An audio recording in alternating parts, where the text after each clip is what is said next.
Asante Esther Mtebe kwa kutujuza habari za michezo kitaifa na kimataifa kwa umakini wa hali ya juu, na kufikia hapo hatuna la ziada kutoka kwenye chumba cha habari za kitaifa, kimataifa na michezo. Kwa niaba ya wote, mimi ni Eden Bahati, ni kuacha na utabiri wa hali ya hewa kwa saa 24 zijazo.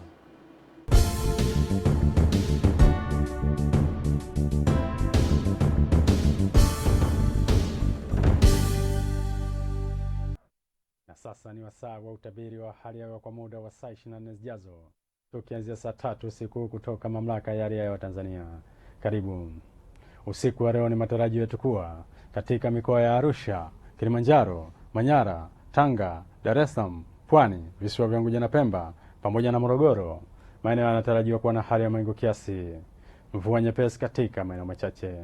Maeneo mengine yaliyosalia hapa nchini yanatarajiwa kuwa na hali ya mawingu kiasi na makavu kwa ujumla. Na kwa siku ya kesho ni matarajio yetu kuwa mikoa ya Kagera, Geita pamoja na Mwanza, mikoa hii inatarajiwa kuwa na hali ya mawingu kiasi, mvua na ngurumo katika maeneo machache na vipindi vya jua. Tanga, Dar es Salaam, Pwani, visiwa vya Unguja na Pemba, Morogoro, Lindi pamoja na Mtwara, maeneo yanatarajiwa kuwa na hali ya mawingu kiasi, mvua katika maeneo machache na vipindi vya jua.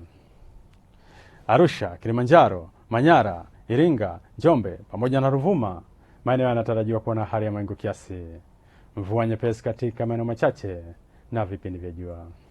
Maeneo mengine ya Rosaria hapa nchini yanatarajiwa kuwa na hali ya mawingu kiasi na vipindi vya jua. Upepo wa bahari unatarajiwa kuvuma kwa kasi ya kilomita 20 kwa saa kwa upande wa pwani ya kaskazini pamoja na pwani ya kusini. Hali ya bahari inatarajiwa kuwa na mawimbi madogo. Ziwa Victoria pamoja na Ziwa Rukwa, upepo wa ziwa unatarajiwa kuvuma kwa kasi ya kilomita 20 kwa saa. Hali ya ziwa inatarajiwa kuwa na mawimbi madogo. Ziwa Tanganyika pamoja na Ziwa Nyasa, upepo wa ziwa unatarajiwa kuvuma kwa kasi ya kilomita 30 kwa saa. Hali ya ziwa inatarajiwa kuwa na mawimbi makubwa kiasi. Naam, mpenzi mtazamaji, mpaka hapa kutoka Mamlaka ya Hali ya Hewa Tanzania hatuna la ziada. Asante na nikutakie usiku mwema.